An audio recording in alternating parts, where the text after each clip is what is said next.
Federal agents aimed pepper spray at protesters outside of a company in St. Paul. Immigration and Customs Enforcement agents say they were conducting a criminal investigation. We have team coverage for you this evening. Our Conor Wight kicks things off with more on this chaotic clash. Conor? Frank, in just the past few hours or so, we've seen several people show up here to Brotex in St. Paul to retrieve the vehicles of their loved ones who they say were detained by ICE this morning. Now, that federal agency still isn't telling us how many people they detained, but that operation drew fierce backlash.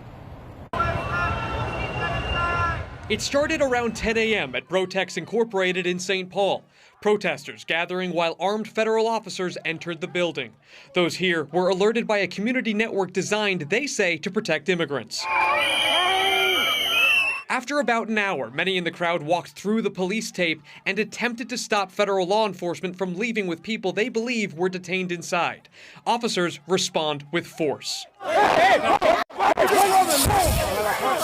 Protesters then tried to stop 4 cars from leaving. Officers physically moved people out of the way to clear a path while deploying chemical agents. Fellow protesters helped Angela Deeb after an agent pepper sprayed her in front of our cameras.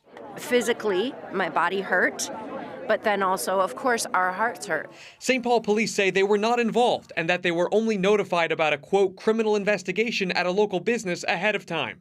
The crowds here are convinced this was about immigration. I mean, these people are not criminals. They are working here, clearly. This woman says her friend's dad, originally from Mexico and now living in St. Paul, works here. Angelica says her friend couldn't get a hold of him after the dust settled. Her dad texted her, like, the ICE was here taking them, and they stayed in communication for a little bit, but then he lost his phone, and I don't know what else happened.